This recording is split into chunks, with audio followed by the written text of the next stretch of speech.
Welcome to the L 3, 2, and 1.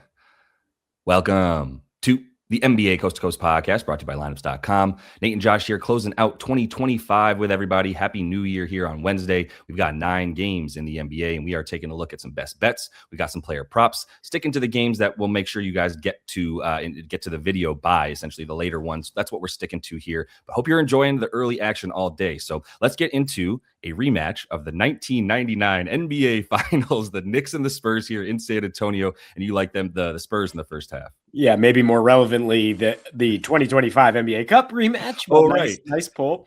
But yeah, I like the Spurs to at least come out hot and win this first half. With Wemby, trending towards being 30-plus minutes here, right? I mean, he's going to be a full go. I think Castle plays through the thumb issue. Soldiers on, and now Fox is back, so that makes up for not having Devin Vassell if you're the Spurs. Now we know the Knicks, no Josh Hart, no Mitch Rob, which was a big deal in terms of messing with Wemby's rhythm, right? You were able to use different guys on him, not just OG, but throw Mitch out there and get physical with him. So I think it'll be a little bit easier go for him. I mean, Cat's pretty banged up too, and I don't love this matchup for him, despite the elevated usage and rebound chances with Mitch Rob. And yeah, it's just it's a really good Spurs defense, man. So unless you're counting on Brunson like lighting them up early, I don't know if the Knicks. I mean, obviously I like the Spurs for the whole game here, but why I like the first half is the kind of the young team get back thing at home. They've also won the first half in 5 straight after a loss. Have the Spurs dropped 77 on NOLA the last time, and then won the first half against Cleveland before letting that game slip. So that's kind of why I shy away from them completely putting the Knicks to bed here. Knicks a veteran team, maybe pull it out in the second half. These teams are both very good in the first half, but Knicks on the road go from 15-2 to 7-7 with a 118 defensive rating on the road, offensive rating much worse. Also play pace up, which plays into the Spurs' hands, in my opinion. And then just have a little bonus pick here on a player prop is Wemby to hit 2 threes, along with that kind of like Wemby's going to lead this charge here. Motivated. OG's tough on him down low. He was hot from 3 before getting injured. Now he's ramping back up to that full volume of minutes. Knicks allow the 5th most above the break threes on the road. And yeah, I think he'll pull some. That's fair. Yeah, I don't mind any of it. I do like the Spurs more in this one. Just, I mean, now it's like no Mitch Rob. Yeah, Wemby should be getting a lot of tip-ins, a lot of slam-ins, a lot of everything down low if he wants it. And then, yeah, as far as the threes go, like, I mean, Cat's not trying to go out there. They're probably going to try to put somebody smaller on him as well. I would imagine you got to mix it up without your best defender for him available. And I'm sorry, best 2 defenders, because we'll give OG the nod over Josh Hart, but it'd be really nice to have Josh Hart out there bothering Wemby too, and he won't be there. So yeah, I'm with all the Wemby stuff for you. I'm going to go to a game that should have some points here with the Bucks, and most importantly, the Washington Wizards are playing in this game, so that does lead to points, and they're going to have their full host of guys for like the starting lineup. So you're going to see Chris Middleton for like 20 minutes. The only guys you're missing now are Keyshawn George and I think Kispert, right, who's been out forever. So you're really just looking at like a lot of Bub Carrington and Justin Champagny coming off the bench, in addition to the guys that you're going to be used to seeing like CJ and Alex Sarr and the like. And Sarr might be even up for a little bit more. He's been at about 25 minutes, getting up to like 26, 27. Might see him get closer to 28, 29 tonight. Just like it all for offense. I don't know if we need to reiterate the Wizards' lack of defense, but it's as bad as it could be everywhere. I suppose if you're a pull-up shooter, you might have a slightly more difficult time than a catch and shoot shooter. It doesn't matter. They're anybody, any type of player can get there. The rebounds as well. We know Giannis is going to be out there for 25, maybe he ramps it up 26, 27, just to sort of keep the wins going, since he's so emblazoned right now since he's returned from injury, to sort of bring this team back. So I think you're going to see that continue. The pace goes up, obviously, with Giannis. And we've also got more now Ryan Rollins and AJ Green in the starting lineup, whereas we were looking at like some sort of a little bit less offense was available, but now you just want to put those shooters around Giannis, and that's what we're going to see here in this one. So I think this could easily hit 240, but I think in the mid to high 230s is a really reasonable projection. Yeah, I like this one a lot with Giannis leading the charge with those backcourt guys. The Bucks look pretty good on offense. The concern is Washington not bringing a decent effort on the road, so maybe you lean toward just Bucks team total here. But I mean, they should absolutely have their way down low against this Washington defense. I'm thinking under. This is just an insane total, given who the Bulls are trotting out there, man. I mean, no Kobe White or Josh Giddey. And I know the Pelicans defense is bad, but they've mostly been at home lately and they don't score as much on the road. And also they haven't gone over this total, even though they are bad defensively, unless they're playing an elite team. Like they've gone over the Knicks, the Cavs, and the Rockets in overtime. Otherwise, every other game is going under this. And now you look at a Bulls offense that is going to be just like patchwork, man. I mean, Vooch has a good matchup, but he has not been good without Giddey setting him up. Lots of guys you could say that about here on the Bulls. They're not getting their own offense too much. And the lack of rim pressure is going to hurt their ability to take advantage of this Pelicans defense, which is mostly vulnerable down low. Obviously, it sounds like I'm leaning towards the Pelicans. I have some pause here just because it's kind of that random, like everybody's out, but we're at home and like we're going to rally around these young guys. Bulls maybe pop up and get one. But I don't think the Pelicans are going to light up this defense either. 15 points per game fewer on the road this month. Granted, it's only a 3-game sample, but if you look at the entire season, they're at even lower than that. They're at 109 points per game on the road. And that sample also happens to include a game at Chicago, for what it's worth, who's gone under in 10 of their last 11 home games and is 7-1 to the under as a home favorite by 12 points per game. So yeah, it all fits here as far as like this total is crazy high. It's gone up a couple points still, and I feel comfortable going under.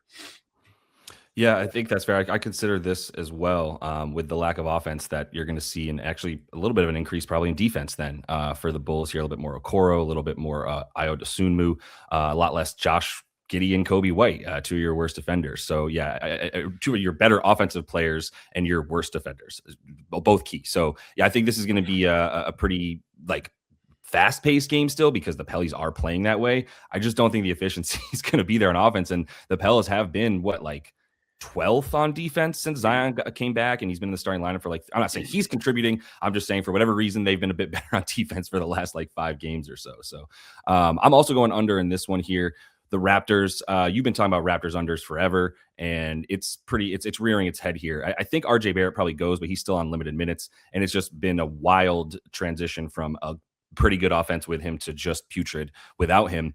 And I don't know if everybody knows this, but Nikola Jokic is out for another probably 4 weeks. Really sad stuff. Haven't seen that from him. I think there was like one time I can remember that we were like, oh, we're not going to see Jokic for a couple of weeks, but now it's a full month, and you're also without Christian Brown. You're also without Aaron Gordon. You're also without Cam Johnson. I guess Jamal Murray can go for it if he wants and like go for 40. This is not the defense to do it against. So now you're talking about a team that went from a big who could probably have his way with Sandro, Mamukelashvilli if he was out there. Like, I mean, Jokic could have his way with anybody, but they don't even have Pirtle tonight. That's not going to hurt them nearly as much. There's nobody even really attacking the rim. You've got like spot up shooters in THJ. You've got Spencer Jones really just trying to connect things. And then you've got Jamal Murray trying to take on a defense that's just going to continuously switch all over the place with rangy wings to defend him and have pesky guys like him, IQ on him, and then just switch right onto Brandon Ingram's long arms. And then maybe you get Scotty Barnes at some point because they're not going to be afraid of anybody else. Like Scotty's going to be like, Peyton, who's this on the box score? Peyton Watson? I don't think I've even heard of him. Why would I guard him in the corner? I'll just go double the guy who's won an NBA championship and looked MVP-like at times, and Jamal Murray. So there's just nothing there for them at this point. Like, we'll see what they can get out of Joe Val, who's being propped, lined like he's playing 35 minutes or something. God bless if he turns back the clock for that. But I do lean Raps. Obviously, they've got a decent-sized spread here, but I just don't think they're going to need to score too much to keep this Denver team in lock. Yeah, for sure. Lead Raptors here based on everything you're saying. It's just like I was writing this up too as Nuggets team total under. And then I thought, I had pause because of the Jamal narrative in Canada, right? Maybe he goes for like 55 and carries the he's from West Canada, whatever. Okay. But yeah, this is gonna be a rough road trip for the Nuggets, man, who are now without Jokic and have 5 more on the East Coast. And I wouldn't be surprised if they just get waxed here by Toronto, who's coming back. So maybe you do just lean towards the spread. People bought the Nuggets at like plus 8.5, and now it's down to like 6. So that seems comfortable. Player props. Let's go back to that Pels Bulls game and like the under, but I mean, Matas, I'm interested to see how you would play this. I mean, over on the PRA is like 22.5. I mean, maybe you want to add all that stuff, but the rebounds isolated is very juicy. Also, the threes are pretty much even money for him to just hit 2 threes. And basically what the cap is here is like Billy Donovan. Okay, now you have to play this guy, right? Like he's just been yanking him every other game. It seems like you cannot rely on Buzelis to even get like 28 minutes, let alone 36. But per 36, he's averaging 18 and a half and 7. And the last 3 without Kobe White, he has played 34 minutes a game. He has gone for 14, 7, and 3. He did get 28% usage in that Minnesota game after the injuries. So I think he's going to come on strong here. And small sample without Giddey, 9.5 rebounds per game. I think that's key here for the rebounds. Is Giddey was leading Chicago in rebound chances in the last 10, and they defer to him a lot, right? Because they just want him to get it and go. Now there's no real, I mean, there's Trey Jones, but I mean, I think he's not the same type of athlete to come in there and grab the board. So I think Buzelis is going to pinch down and have a higher rebound chancing rate. The Pels, their defense is just not good at the rim. So that's why you consider adding the PRA. But like you said, they also play really fast. Last 6 with Zion in full go. They're 104. That's the second fastest pace. And they're allowing the 3rd most rebounds per game to the opposition in that span. Yeah, this is where I'd be looking for him too. He's been just, I mean, everybody on this Bulls team has been so up and down because they've been playing 11 guys in the rotation. And now I think Buzelis is a pretty solid projection for 28 to like 32, which we've seen him play in the mid 30s with guys missing before. I could easily see that this being a big Montas game. This is where I would go as well for them. I would love to take like Vooch, because if you're a center, you can get whatever you want against the Pelicans too. But like, I just don't even know if he's going to play 19 minutes or if he's going to play 34. I have no idea. Billy Donovan seems to be in this like, well, whoever shows up to the arena today ready to play is going to get the minutes. And the Montas is one of those guys that's definitely been a main beneficiary of guys being out. Now you've got Kobe and Josh Giddey out. So that's a good look here. Let me get over to my boy, man, Bey. He was definitely someone we talked about a lot. I believe it was last season. I can't remember. We had a lot of Bey stuff. Maybe it was when he was on the Pistons that I'm remembering this, but he's back, baby, because Herb Jones is not back. And that's the key to this bet. Herb Jones is out. Saddiq Bey gets 34 minutes. That's it. Period. End of story. It doesn't matter. Like I said, I think I talked about this the other day. If Trey is around, if Trey Murphy's not around, if Zion's around and not, doesn't matter. Saddiq Bey gets 34 minutes without Herb Jones. He's in the starting lineup. He took 21 shots last game. He had 20, I think all 26 in the first half. He might have gotten 2 points in the second half of that last game where he went clean off and had a higher usage percentage than everybody not named Zion Williamson. So yeah, I think that's going to be the case here. I also like Zion as well. Now this is the Saddiq Bey is 2 points higher. But I think the other thing to keep in mind is everyone's just like, oh, corner 3 shooter. No, he's scoring 56% of his points in the paint. He's scoring 40% of them at the rim. Sorry, that's 66%. 2/3 of his points in the paint. 40% of that is next to the rim. So he's going to the place where the Bulls are the weakest forever, which is right next to the rim inside 5 feet. So I love the ability for him to either get it and score or off the catch and shoot against this team, or go into get into the paint and then mix it up from there. So the minutes should stay high. He's such a focal point of this offense. And like I said, Zion at 23.5 right now, still a good number for me. Same exact reasoning I just gave you about Bey, other than the catch and shoot stuff. He'll probably be at the free throw line about 12 times, and he'll probably have about like 12 attempts inside of 5 feet in this one. Yeah, I had some stuff for Zion as well. I mean, obviously coming on strong, point per minute in the last 16 free throw attempts when he was a full go against the Bulls in November. The Bulls cannot protect the rim. So yeah, interesting top scorer market here is Bey would be 10-1 to outscore Zion and guys, but Zion on his own plus 180. If you think the minutes continue to rise, I mean, I don't know who else you're really worried about. I don't think Jordan Poole's going to spike in back-to-back games like that. Right. It's time, Josh. Yeah. Mamukelashvilli, our favorite name to say here on the program. It's time to actually play him because, no Pirtle, as you mentioned. I think he's a good bet for the double-digit points against this bad Nuggets defense. And as bad as they've been with Jokic in there, I mean, Jonas Valanciunas is very big and very flat-footed, and Mamu is much quicker than him. So I think he's going to be getting over, under, around him, whatever he needs. I mean, even with Jokic in there, they're allowing 72% at the rim in their last 15. That's the worst in the NBA. Are the Nuggets? They're allowing 50% field goal overall in their last 8 on the road. And Mamu's been coming on 14 points a game in his last 8 on lower usage, but with RJ, his last 3, 24% usage. His efficiency goes way up if you look at the entire season, from 120 to a 132 offensive rating when he shares the floor with RJ Barrett. So, I mean, scoring 16 a game in this last 3 with the elevated usage with RJ back and Pirtle out. And that's the situation once again here against a bad defense. Yeah, I was going to take Sandro, so God bless. I mean, I already hit this last night even, and I'm probably going to hit it again because I love it so much for him in this matchup.